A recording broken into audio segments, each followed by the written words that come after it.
You're listening to the B&H Photography Podcast. For over 40 years, B&H has been the professional source for photography, video, audio, and more. For your favorite gear, news, and reviews, visit us at bnh.com or download the B&H app to your iPhone or Android device. Now here's your host, Alan Weitz. Welcome to the B&H Photography Podcast. We are at OPTIC 2017, and our guests, Lance Keimig and Chris Nicholson from National Parks at Night. Okay, Chris, you did a return visit for you. We had you as a guest last year, and for Lance, this is the first time. It's the first time with us. We'll be gentle. It'll be good, I promise you. Lance is the author of Night Photography and Light Painting, Finding Your Way in the Dark, okay? A wonderful book on night photography, and that's going to be the topic of today's conversation. And Chris Nicholson is the author of? Chris Nicholson is the author of? Photographing National Parks, a guide to scouting and shooting America's most treasured lands. Yeah. Wow. Okay. I should memorize the subtitle. Yeah, and just for the record, there is an autographed copy yesterday that was signed that is actually out there somewhere. It is floating around lucky somewhere. owner has that one copy. Anyway, welcome, we guys. We should give away books on the podcast, no? We should, Colin, yes. We'll do that one day. All right. Anyway, so today's topic is night photography, and we've spoken about it a lot. It's been a topic that is increasingly popular, mostly because a lot of people are starting to do it, and cameras. I think that's a big part of it too. Photography has caught up, the camera gears that we're using. It's possible now to do amazing long exposures in situations where a few years ago it was ridiculously difficult and very few people even bothered trying. So we're going to try to talk about what was compared to what is. And Lance, you started off in shooting film. How long ago? If this is for night photography, long exposures. I did. I started shooting night photography at the same time picked up the camera and shot my first roll of film, which was about 1985, and was rather a late convert to digital because I worked so hard to develop basically, if you would, a film workflow at night that worked. Did you get into photography just because you like photography, or did you get into it because you wanted to shoot at night? What's first? Well, I got into photography because my girlfriend was into photography. And but the first roll of film that we shot together was in my bedroom with the lights turned out, waving flashlights around, pointing the flashlights at each other or at the camera, and it was... Did you see the Milky Way? No. Okay, I was just curious. But seriously, that was, the photos were not that great, but it was interesting enough to kind of set me on fire for night photography, and that's a fire that's never gone out 30 years later. So what film were you shooting? Were you doing color or black and white? Mostly black and white. Okay. I did both. I really was mostly interested in black and white, and worked for a long time to develop a combination of film exposures and development that gave pretty good results. Of course, film had reciprocity failure, which was one of the things that made it difficult. It was hard to predict what the right exposure was because the longer the exposure, the longer the exposure. Right. In other words, the more you expose the film, the less sensitive it became. So. It was a lot of trial and error. Can you explain how it would look as it exposed itself more and it lost the clarity that you were looking for? Well, it didn't so much lose clarity, just sensitivity, so that it was this never-ending circle that the more you exposed it, the less sensitive it became. So you needed to expose it longer. The ISO sensitivity diminished as the exposure went on, essentially. Right. Yeah, and the cool thing about that was that you could go ahead and do an 8-hour exposure and it wouldn't be overexposed because, what we just said. But that would mean that you could do single, very long exposures and have very long star trails going all the way through a frame. Did different films have different... Well, obviously, different films had different characteristics. Which films were best for long exposures at night? I imagine some were terrible. Yeah, the very best was Fuji, or still is. They still make it, believe it or not. Fuji Acros, Neopan Acros is amazing. And that film had basically no reciprocity failure up until, a little more than five minutes or so. Whereas when I started, was mostly shooting Tri-X, theoretically a 400 speed film, And we were doing like half-hour exposures at f8 under moonlight on Tri-X, and then when the Acros came out, it was more like 10 to 15 minutes at f8, which is theoretically a 100 ASA film. And you wouldn't know whether it worked or not until the next day when you developed the film. It was a whole different game. Right, no chimping. That's exactly, yes. Yes. So at that time, you immediately were hooked with night photography? I mean, this is not even the way you explained it anyway. You guys were inside a room working with flashlights, and that was enough to kind of get you interested in long exposures and night photography, or how did that early process work for you? It was playing with time. Yeah. Basically, the way that time would be transformed and compressed. We'd experience time as a continuous thing, and a night photograph is a compression or a representation of a longer period of time in a way that we can never experience it or see it with our eyes. And it also, those long exposures made opportunities for things to happen. Rather than extracting a fraction of a second, when you've got minutes or even hours, there's just a potential for all kinds of problems to happen, but also really magical and interesting. Well, surprises that come along unexpected. Yeah. And were there any problems that exist? I'm sure there were, but can you tell us some of the problems that existed when you were shooting with film that might come up in that exposure time, and compare that to now and some of those problems that have... One thing I was curious in that same line of questioning, aside from the fact that the longer you exposed, the longer you had to expose because it would lose sensitivity, was there any kind of blooming or artifacts that would come across on film? From point lights, would you get anything happening with that? Sure, but not as a result of reciprocity failure. And the early people doing night photography on, basically night photography wasn't really possible until the 1870s when the dry plate was invented, because the wet plates had to be coated, exposed, and developed before the emulsion dried on the plate. And it was so insensitive that it just wasn't possible. So in the late 1870s, the dry plate came out, which was an emulsion on a piece of glass or a metal plate. And the negative process on glass created a reflection off of the back of the surface of the glass called halation. Yeah. So shooting into light sources on those early glass plates left basically donuts around any kind of light source. And you can see that on old, mostly 19th century, early 20th century night photographs. I think it was around, Stiglitz was one of the first night photographers to use the plates, new and improved plates with anti-halation coating that on the back that minimized that problem. Even the film that we used up until, if you're still shooting film up until today, has an anti-halation coating on it to prevent that kind of glare from backlighting situations. So let's jump forward to the 80s when you're shooting and some of the 1980s. Yeah, right. I'm not that old. And some of the issues that were coming up. Well, one of the issues that I've encountered frequently ranged from curious onlookers to curious security guards and policemen because, it's dark out. Why would you want to take pictures? Right. There's no light. You can't take pictures. And that's something that's one of the very first night photographers, Paul Martin, an English photographer at the end of the 19th century, was photographing London later and later into the night and being followed around by policemen with lanterns, walking into his photograph and raising the lantern up. And he wrote about this in his biography. And so he'd see the cops coming and take his hat off and put it over the lens. And that's something that, we still have to do today. And having been doing night photography since the 80s, it became more and more popular and more common. And then 9/11 happened, and that changed everything as well. Even though there's never been any terrorism events that related to photography, I can't tell you how many times I've been standing under a bridge taking a half-hour exposure very conspicuously, and cops come up and say, "What are you doing? You can't take a picture of this bridge." Well, actually, I had a similar experience in New Jersey, New Brunswick. It was at night. I was doing some night photography there, and all of a sudden, 2 squad cars pulled up with their lights from 2 different directions, what are you doing?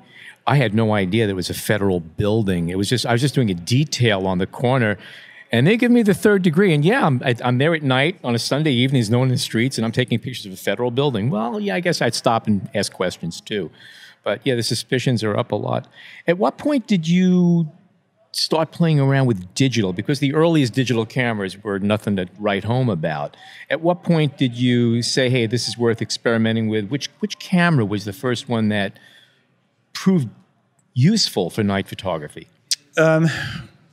Well, I had been teaching night photography at the New England School of Photography in Boston, and when I started, it was pretty much entirely film, and starting to get digital cameras coming through maybe 2001, 2002.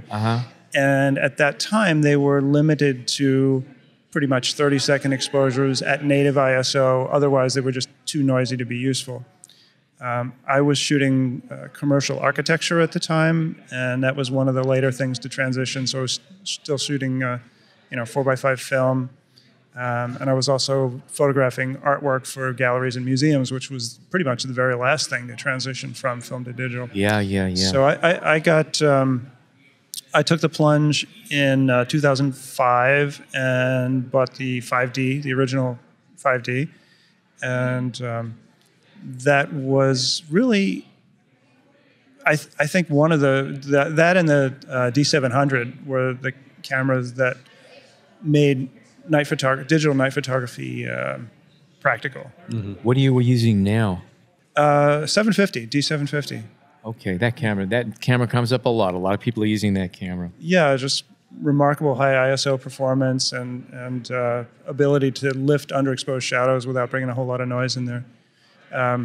In fact, Jill Waterman did for the Explorer blog a piece on switching from Canon to Nikon. Right. Yeah. And I'm not really a gear loyalist for one or the other. There are advantages and disadvantages to every piece of equipment. I imagine if you have a specific occupation or subject matter, like here, it's very specific. It's night photography, and it has very specific parameters and requirements. You can't really be loyal. You have to go with what tool is now the state of the art for what I need to get the best picture, the neatest picture at the time. Yeah, except that there hasn't been this one camera that has it all. There never will be either. Have you played around with any of the Sony cameras, the A7S particular? Oh yeah, it's amazing. And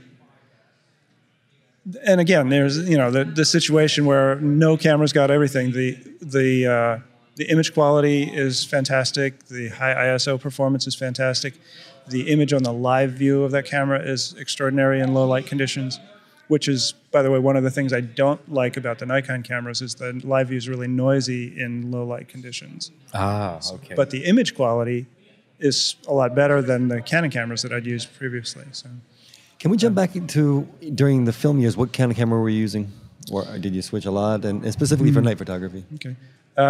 Started out with a Canon A1 was my first film camera. That was a first film camera for a lot of people. Yeah, AE1 or A1. yeah, sure. And then shot with T90s for a long time. That was really the awesome pro Canon camera before autofocus. And I actually never bought an autofocus camera until I switched to digital. So I went from a T90 to a 5D.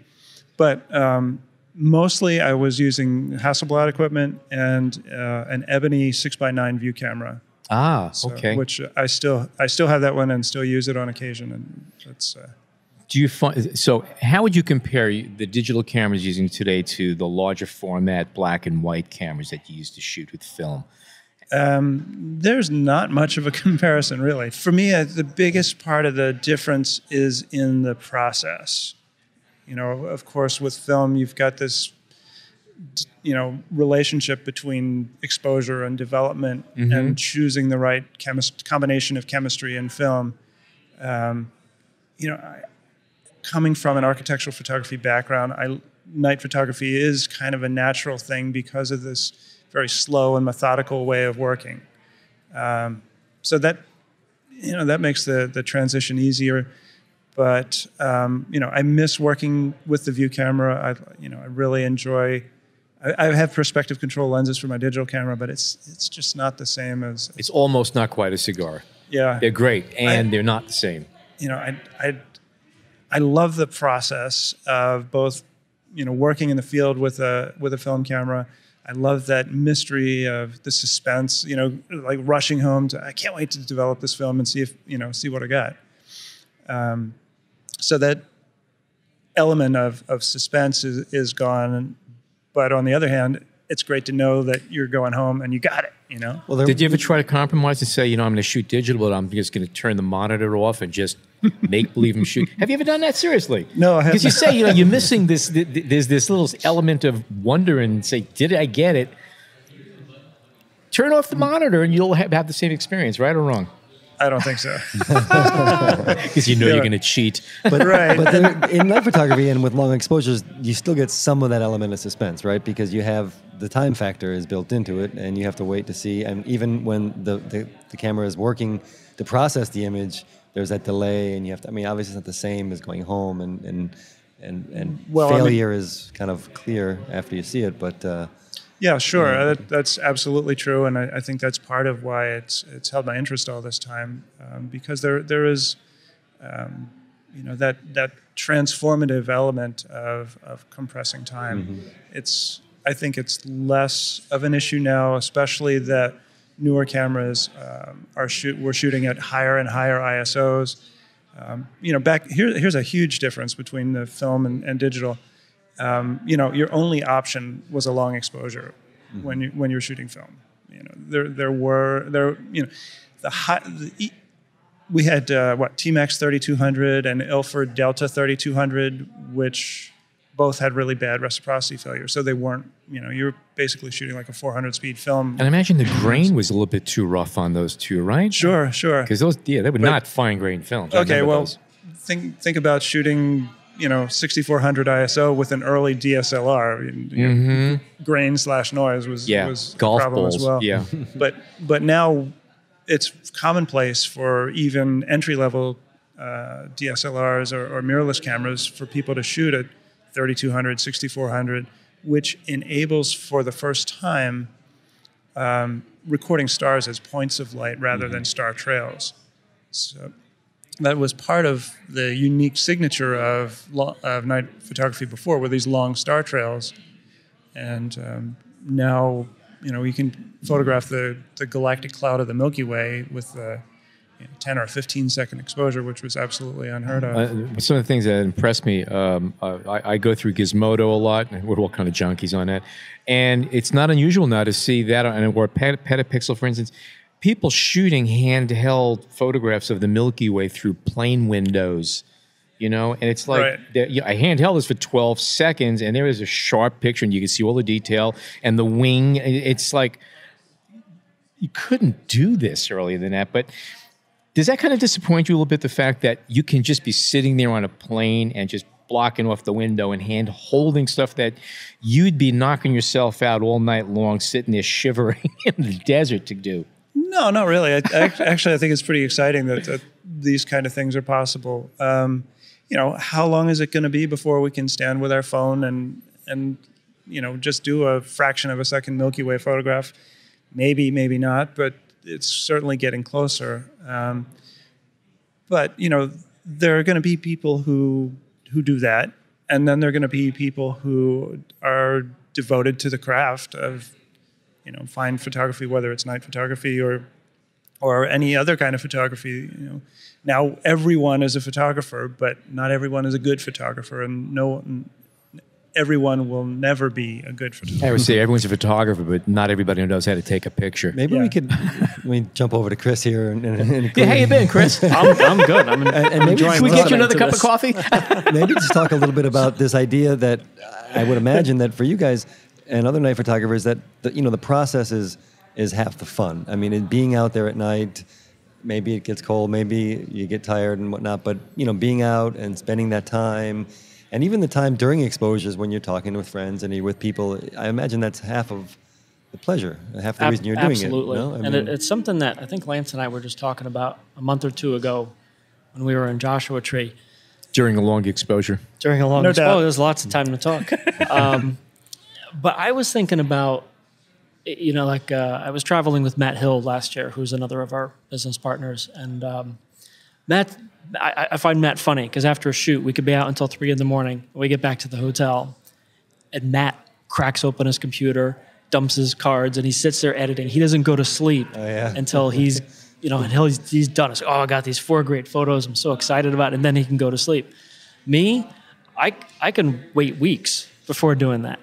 Not that I always do. I mean, I do like to see the photos, but, you know, I get back to the hotel at 3 in the morning. I go to sleep and, you know, I'll dump the cards, but just for the safety of the data. Yeah. I'm perfectly fine waiting until I get home a week later to go through you the get photos. another thrill 3 weeks later, right? Yeah, I guess. But it was something that, you know, Lance and I were talking about it, and I started to think, well, why is that? Why am I not as excited about, you know, seeing the photos right away as Matt is? And you're closer to Matt, right? Like you can get back to the hotel and edit, but not quite as drastic. For the record, I've never processed film at 3 in the morning. The film, right? Yeah. But I started thinking about it, and I realized that for me, such a big part of the fun is the being out shooting, and, you know, being in the national parks and out in these beautiful places that are quiet and in the middle of the wilderness. And it's the experience. And finding the photos and working on them, and, you know, working the angles, working the scene. And it's for me, and I've just realized this recently, it's so much about the experience. And I love the photography. I love going through the images later and, like, you know, seeing them up on the displays here at a conference and stuff. I mean, yeah, that's great. But I guess for me, it's being out there. Let me ask you, I mean, you guys have shot together a lot of times in a lot of places. I'm sure a lot of long nights. Has anybody ever, like, unintentionally, you know, ruined someone's photo? Like, someone's goes off to go to the bathroom and you run around with a flashlight and kind of mess with the other guys. Did you say intentionally or unintentionally? I said intentionally, but, you know, let's just talk stories. Either way. But once an hour, maybe. Yeah, in a workshop situation, it's kind of inevitable. Yeah. Yeah. Even if it's just Lance and I shooting, it's going to happen. Yeah. You know, it's part of the nature. You know, there's an etiquette involved. You know, there's best practice. Say I'm about to light up a flashlight so I can focus or light paint something.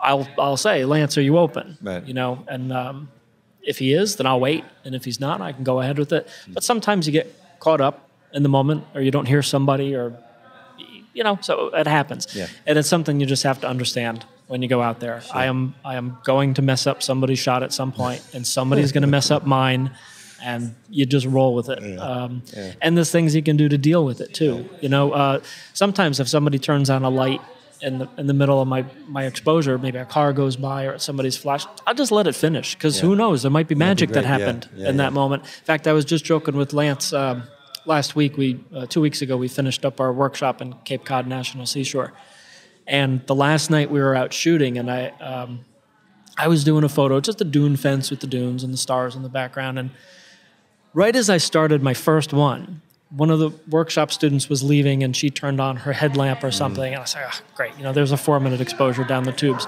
I spent another 45 minutes there lighting it different ways myself, and did not come up with a lighting situation I liked as much as that headlamp that turned on on the first one. And that's the shot I ended up keeping. There you go. What's the biggest surprise you've ever had when you open up a file and say, wow, look at where'd that come from? What kind of thing? Because things do happen. Yeah. What was the most pleasant surprise or goofiest surprise you've ever had as far as seeing something that showed up in a picture that you didn't even know existed? I can think of one photograph in particular where there was an airplane trail that made a big arc through the sky in like a C pattern that was not reflected, but it was also the opposite pattern was in the ground in a concrete area, this circular pattern. So the coincidentally, the sea in the sky just connected beautifully with this backwards C in the ground and made this big S that went right through the frame and just completed the composition in a way that it would have been a whole lot less interesting had that plane not gone through there. Neat example. Yeah. Most of the time, planes though are pain in the butt. A real pain in the butt. Yeah. It seems that a lot of the national parks are under the flight paths of L.A. and San Francisco. I want to talk more about some of the during the film era, and maybe you could talk about your process and how you came to calculate exposure times and how you work when you can't check your image after the fact. And to add on to that, light meters in the day of film, were they even worth considering? Not at all. Yeah, that's what I figured. Okay. No.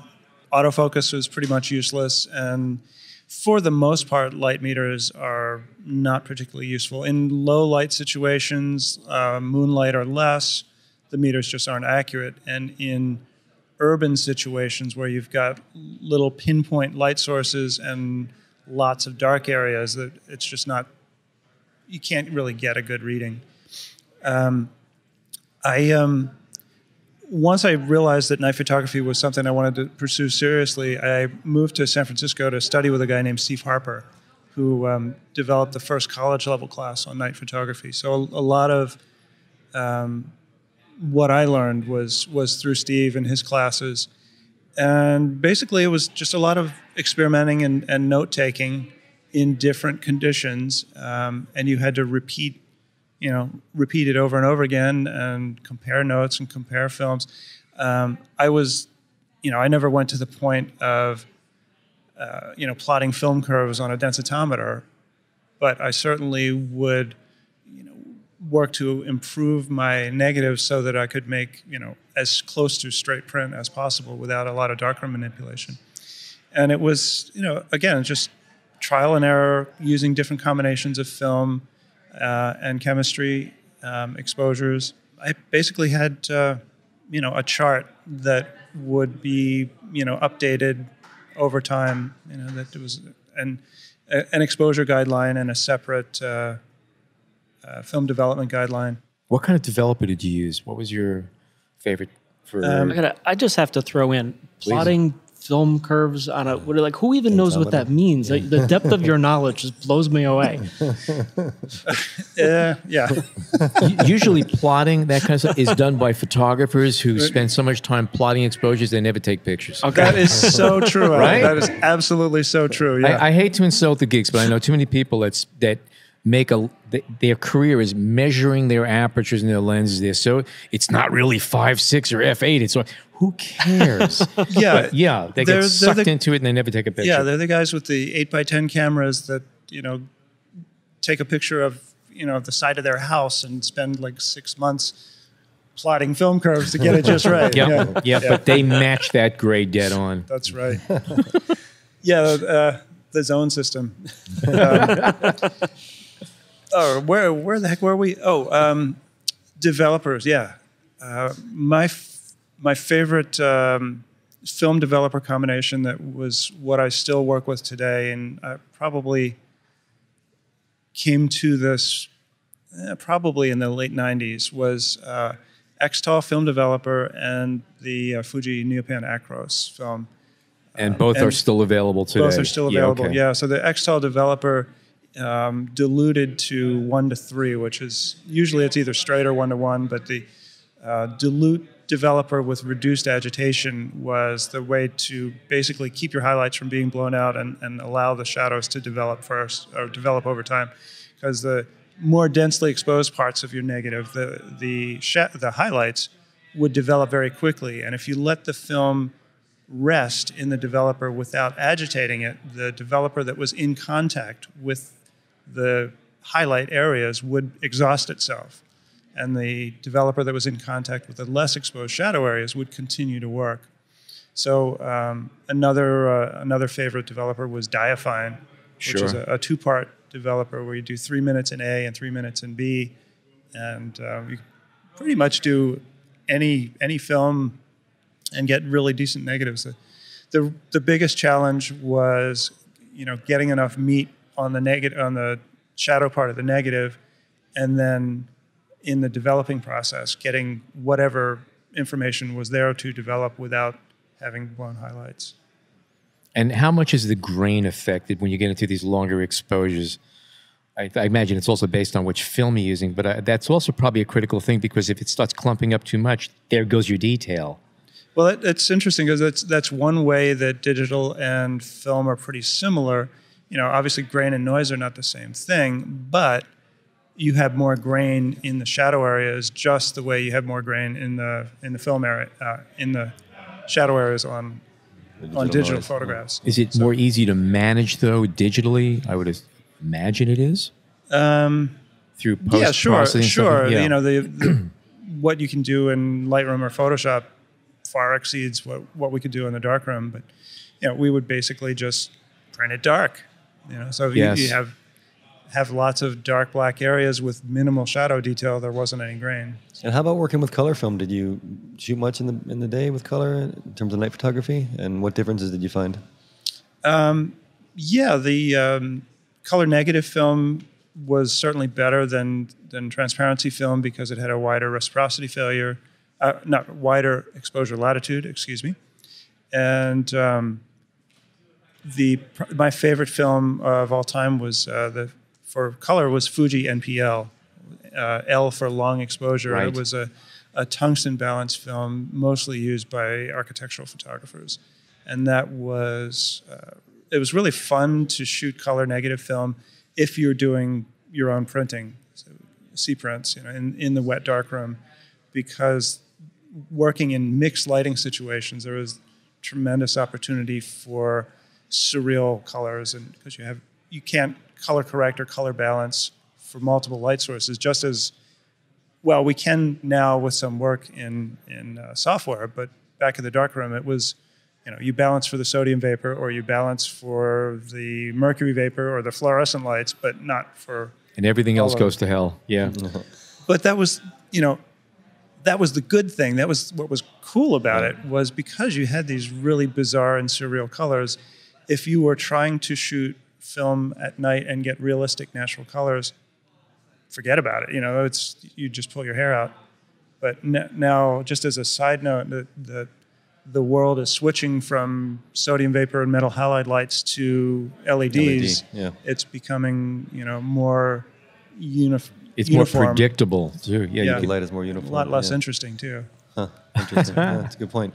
How about if we just talk 5 ways, maybe even in terms of the most updated cameras that, you know, digital photography has made it easier for night photography, and whether that be modes within the camera or just the fact that ISOs are so, you know, so high or so more improved. Well, first, of course, is just being able to review the image.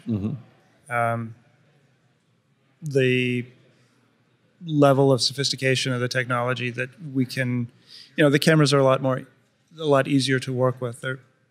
On one hand, you've got a lot more variables, a lot more controls, but on the other hand, you have just such incredible power at your hand. Got any there, Chris? Make it easier. Yeah. I mean, I think more in terms of how it makes it possible to do better images. Hey now, Yeah. easy there. All right, let's hear something. No, I mean that industry wide. It doesn't make it easier, but the people who are really good at it, it gives you more possibilities to push the camera further, because now you can push it further and experiment more and do things that you couldn't do before. So you were talking before about just being able to do a Milky Way photo. I mean, it was just a few years ago where that was such a huge wow factor. Like, we'd never seen that before. So I think of it more in those terms. But high ISO and being able to use a histogram. One of the tricks shooting at night is your eyes get adjusted to the dark, so that LCD in the back of the camera looks brighter than it really is. Right. And if you're not paying attention to what your exposure really is, you get home and those photos are dark. So being able to use a histogram, the light meter of the 21st century, to make sure that you really are producing what you intend to produce. Right, and having things like not just the histogram, but the blinking highlight indicator or focus peaking, all these things that theoretically make it easier. But I think Chris hit it on the head that it's not necessarily easier, but there's more flexibility and more adaptability, and we can photograph in virtually any conditions. Back in the film day, we were limited to 3 or 4 days a month around the full moon. Nobody would go out in the new moon and try to photograph. There just wasn't enough light outside of the urban areas to photograph at night with film. And these days, we go out into a national park under a full moon and there are no photographers. But if you go out under the new moon and you can't find a place to set up your tripod because everybody wants to photograph the Milky Way. Yeah. And that's actually one of my pet peeves is that today people associate night photography with photographing the Milky Way, and it's become commonplace to see that. We're all kind of used to that, but people have forgotten that we have ISOs other than 6400. it's true. No, but I totally agree with you. I mean, when you see, you thumb through your Instagram and there's, a photograph of the Milky Way, twice a day from a different photographer, and it gets a little bit boring, And we talked about this before about, putting elements in the foreground and ways to the stars make are all the same. It's what you frame it with. That's the only difference between all the pictures. How you frame it, what you frame with. It's like, it's all there. Every night it's there.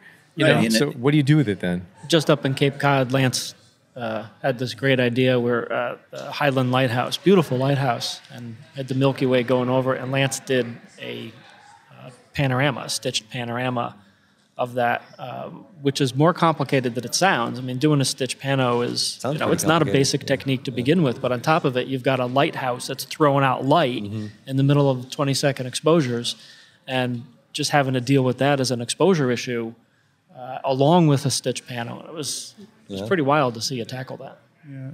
Yeah, the light's coming around again. Cover the lens real quick. And I was just going to ask you, did you just keep flipping your hand in front of the lens? Yep, right? that's one technique. Chris actually did a great presentation on photographing lighthouses and different techniques where you could do it either at twilight when the light for the lighthouse and the ambient light is balanced, right? But that's not really night photography. Or you can do a manual blending of an exposure for the light and another one for everything else, or HDR where you have use software to do layer blending. Combining the dynamic range of a bright light source like a lighthouse with a starlit landscape, and then trying to combine that with a half a dozen shots with the Milky Way rising over top of it is. How'd it turn out? Awesome. Actually, a former student of mine posted an image, stitched panorama of that same lighthouse that she did, and I was asking her about it because it was stunning, better than what I did, and she said that it took her 3 years to get the shot. And that that's why I'm not worried about people sticking their phone out the airplane window and shooting the Milky Way, because those people are not going to spend 3 years trying to get one shot. And she said that it was the photograph that she's most proud of, and deservedly so.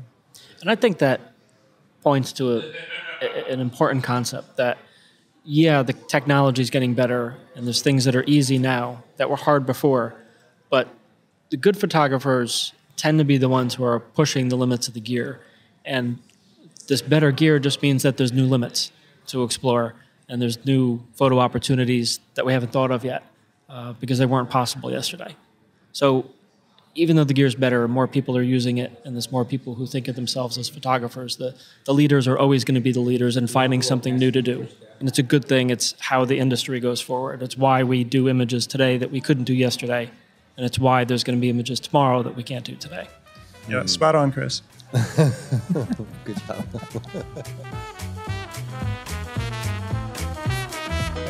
We hope you're enjoying this edition of the B&H Photography Podcast. Send us a tweet at BHPhotoVideo, #BHPhotoPodcast. You were talking a little bit about some of the techniques that are available on the latest cameras, and we were going to get back to white balance, was something maybe you wanted to talk about. And we know some cameras, and you were playing with it, Chris, yourself. You were talking about composite imaging on the Olympus cameras, right, that are new? So, on that list of things that cameras can do today that make life easier or allow you to do better work, depending on how you look at it. Right. White balance, the ability to be able to flip your white balance mid-shoot is something I definitely put in that list. When you were shooting film and you wanted a different look, you might have to change rolls. If your roll wasn't done, maybe you'd have to get a leader retriever and pull it back out again later when you were going to switch back. And now you just change your white balance. Carry a separate body for each film stock. Yeah, exactly. Which people now, did. You at a different light situation, change your white balance to what you need it to be. If you didn't get it right, you can fix it in post-processing, adjust it a bit. I mean, you're not limited to the 3 kinds of film you might have in your bag, but you've got the entire color spectrum to work with and really nail what you're trying to do. Yeah, and to go along with that, of course, being able to change ISO with every single photograph. You can do a 20-minute star trail exposure at 100 ISO on one shot, and then the next frame change it to 6400 and do 15 seconds and have completely different photographs. But yeah, I used to have different film backs in my bag, one for color, one for high contrast black and white, and one for normal contrast black and white. So they'd be indicated, which one would be processed normally, one would be processed in the diaphine or really dilute developer. We're talking about white balance. When you're shooting at night, assuming you're not introducing any kind of artificial lights or the street lights or anything man-made going on, is daylight the correct white balance used? Because we're still working with sunlight ultimately. I got little smiles and chuckles here. Let's talk about that, because it seems to me daylight would come out bluer at night. I'm just guessing right now. What's so? It's one of the most common questions we get on workshops. I mean, this comes up. We probably get asked this 5 times a day, 5 times a night. Right. What white balance should I be using? You should be using the white balance that gives you results that you like. So there's subjective. Yeah, there's no right or wrong white balance. Now, wedding photographers can't get away with that expression. You can't say that. Okay. Yeah, that's skin tone is relatively important, but moonlight is 4,100 degrees Kelvin. Okay. So it's closer to tungsten, actually. Yeah, and we used to shoot tungsten film. If we're shooting color film, you mentioned because that, yes. the bluish color would give us more of a nocturnal feel. If you shoot night photographs under moonlight at daylight white balance, it looks kind of like a day shot. So, and does that vary with the phase of the moon, or is that a constant? It might, not so much the phase of the moon, but the elevation of the moon. Sure, so, because if it's coming through atmosphere with a lot of dust or moisture, that'll, when the moon's rising, it will often appear orange, and when it's high up in the sky, it's white. Is that why? I thought it needed time to warm up a little bit. Brilliant. And how about, because this has come up, and maybe you guys talk about this and that, what's the definition of a night photo, other than, and because you also said earlier when you were taking a picture of the lighthouse that it really wasn't a night photo. So how would you define a night photo? That gives me an idea for a new workshop program, National Parks at Twilight. There you go. Would that mean that we have to get up and do sunrise pictures? Yeah, sure. Dawn. Okay, that's your that's your job. Okay. Yeah. Well, it's funny that you asked that question, because some people get really hung up on that's not a night photograph. There's still a tiny little bit of twilight in the western sky. It's not night yet. Right. And a lot of people who do night photography, they really say, when it's as dark as it's going to get, that's night photography, and you shouldn't go out and shoot before that. And in fact, my mentor and teacher, Steve Harper, had that kind of attitude.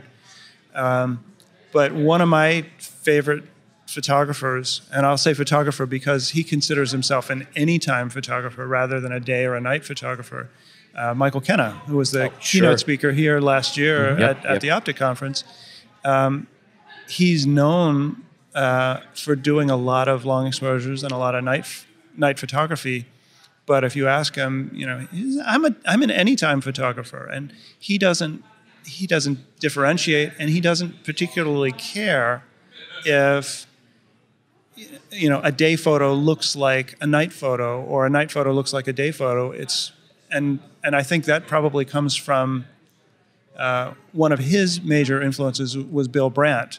And Brandt was known for, if Photoshop had been invented in the 1930s, Brandt would have, been the evangelist for it, because he tweaked and manipulated his work in the darkroom to get an effect that he was looking for. And that kind of speaks to the, right or wrong white balance question as well. It's, the effect that you're trying to achieve.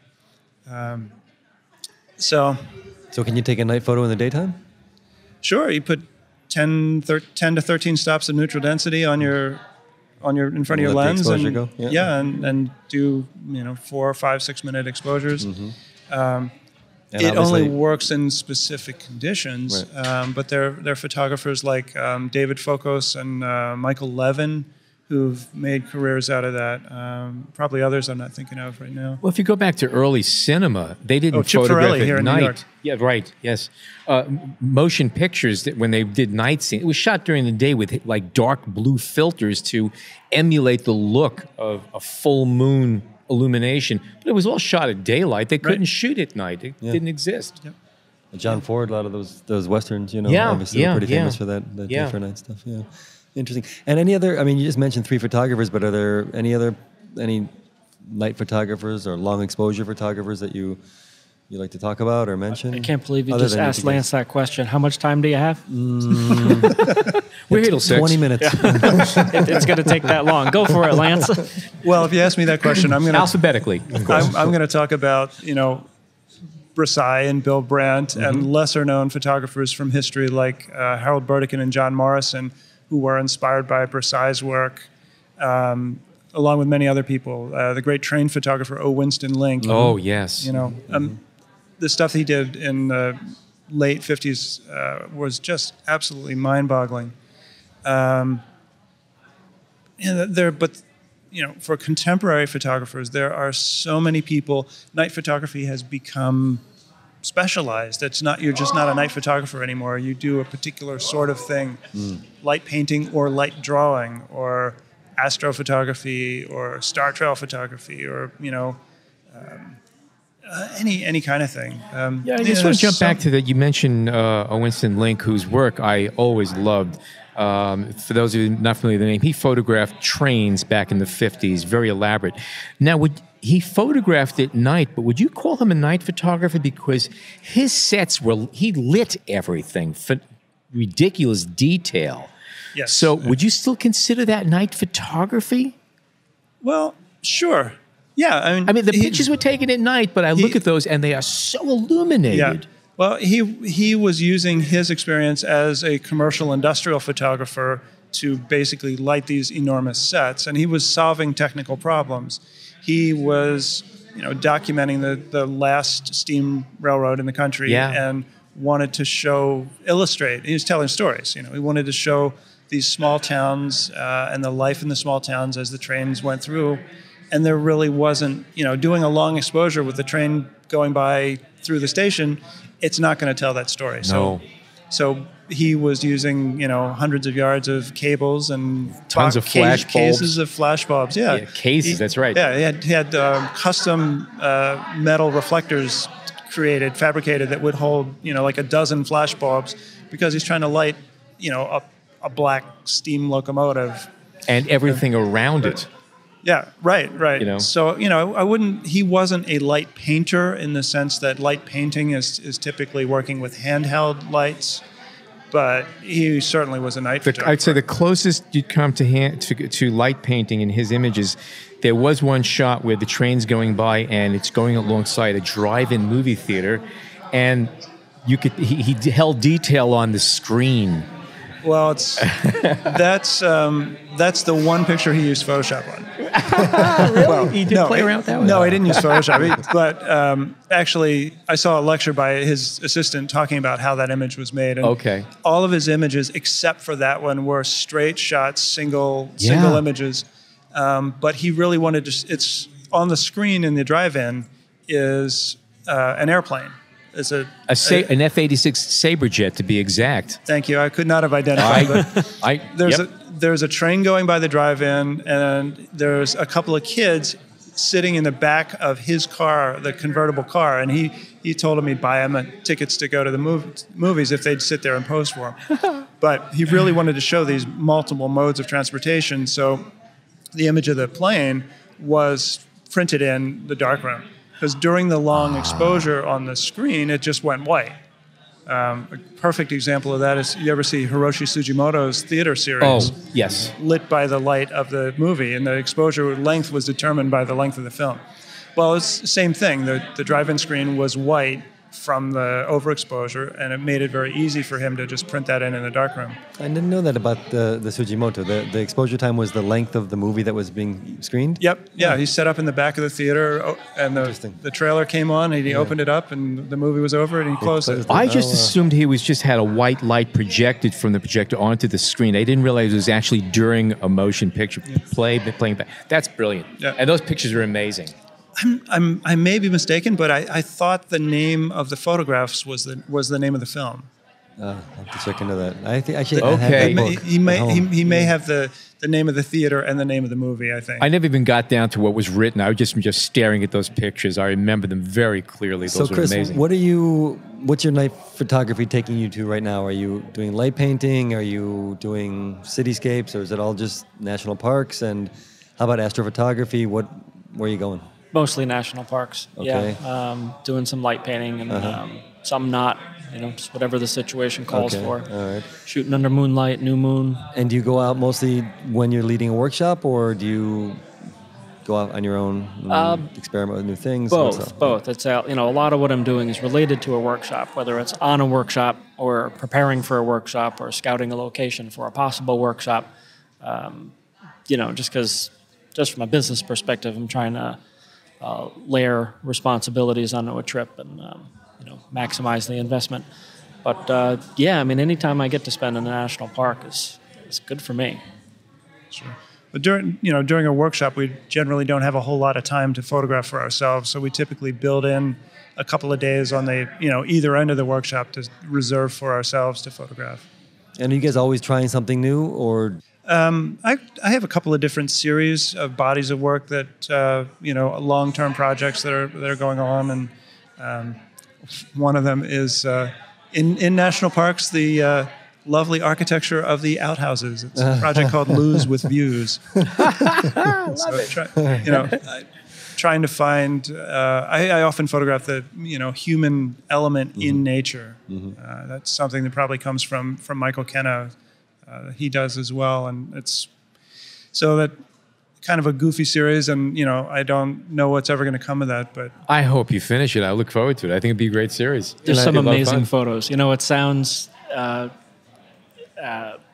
just like fun when you hear them describe it. Yeah. But the photos are really cool. I'll bet. They're really something. And are you light painting the bathrooms themselves? Yeah, I wouldn't be doing this if it wasn't. It's all about light painting the structures. Yeah.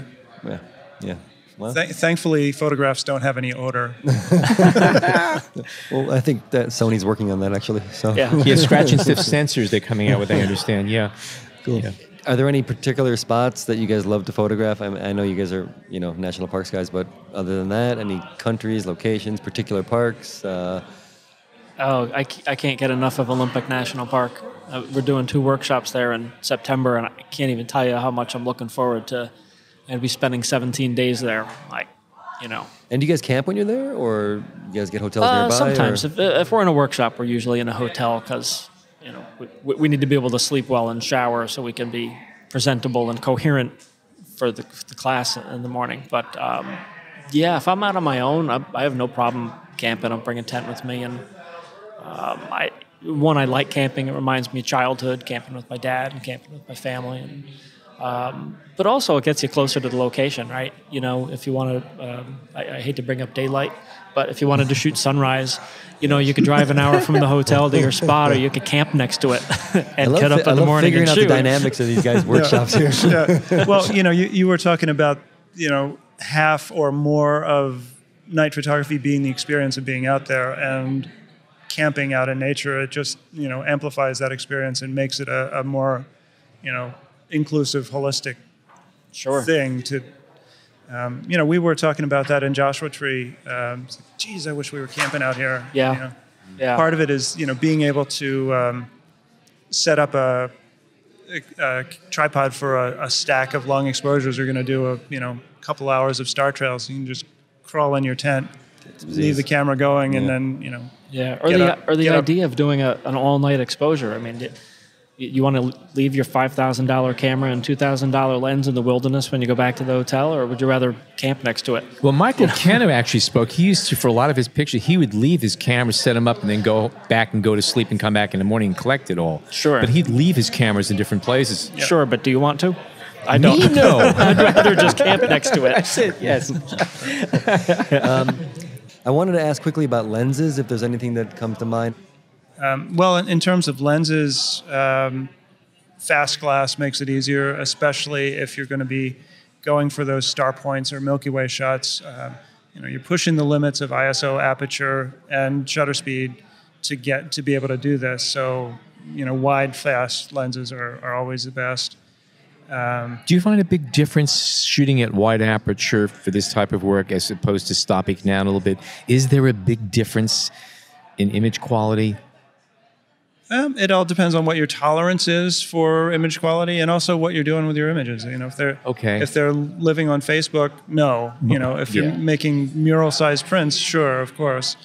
But at this point right now, we're like I said, we're pushing the limits of all three exposure variables to be able to photograph the starry night sky. And so, being able to shoot at 2.8 or faster is pretty much a requirement. You're going to have to compromise somewhere. There's a balance you have to strike, sure. Yeah. In terms of lenses, particular lenses, the Nikon 14 to 24 and the more recent Tamron 15 to 30, both 2.8 lenses are extraordinary. They're big, heavy beasts, but even wide open though, the resolving power and the contrast and the flare control is really astonishing on those. Yeah, absolutely. And I haven't played with it, but I understand the third incarnation of the Canon 16 to 35 2.8 is vastly improved as well. But there are new and interesting options coming out. There's the whole line of Rokinon lenses that have been made wide fast glass affordable for people, and we just had at the last couple of workshops these IRIX lenses. That's a new joint Todd thing. was just using those. Yeah, yeah, a joint venture between Swiss engineering and Korean manufacturing, and they have a feature that allows you to lock the focus ring once you achieve focus, and that's a big issue with night photography when you're shooting wide open, and focus has to be so precise and critical. So there's. And are you focusing in just with your eye at this point, or are you using the tools of digitals of? I'm using the same focusing technique that I used 25 years ago, and hyperfocal basically, because I want to maximize the depth of field because I'm shooting at very wide apertures. I'm not usually doing just distant horizon and sky. I've got foreground elements, and I want to maximize my depth of field. So I use hyperfocal. Okay. All right. Chris, what would you like to plug? Upcoming books, trips, seminars? Well, we've got. So I just did. Well, both of us just did 3 workshops over the course of about 5 weeks. 2 of them together, but we've got. I think one that's going to be really cool. Neither one of us are working on it, but Gabe Biederman and Tim Cooper, our other 2 business partners, along with Matt Hill, they're leading a workshop in Dry Tortugas National Park, which is an island park about 60 miles off of Key West, and it's going to be based on a boat shooting at night. The park has opened up the fort to us at night. It's usually closed, so we're going to get some great access. That's going to be a lot of fun. I wish I was going to be on that. When's that going to be? That's next month. It's in July. Okay. And then spots still available, as far as you know? There are 2. There are 2 people here at the conference who are asking about it, so we might. Fingers crossed. But right now there's 2. So and then Lance is going to be in West Fjords. Great Sand Dunes. Those are both in August. Those are both in August and both full. But right now we're working on our calendar for next year, and there's a lot of really interesting stuff. We're going to be expanding our schedule and branching out, reaching out, doing more workshops than this year. Just the response has been so great, and we just want to explore new places. So, go to nationalparksatnight.com. Our alumni gets first notice, and then our email list gets second noticed. and then we go public. How many people do you have as repeat voyagers? Oh, you just figured that out. How many was it? 26%, I think. That's pretty good. Yeah. We have our Olympic workshop the first week. I think a third of the participants are from previous workshops, which is great. And what's the ratio to teacher to student? Maximum of 7 to 1. Right.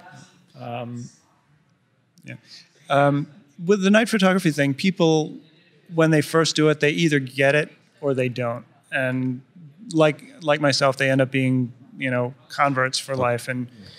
Or some people, it just doesn't work for them. They can't stay out late, or they can't, get used to stumbling around in the dark. But I'd say probably at least half the people that get into night photography on one level stick with it. And a lot of those people, whether or not they're doing multiple workshops with us or with somebody else or just going out on their own, it becomes a lifelong passion, as it certainly is for the 5 of us.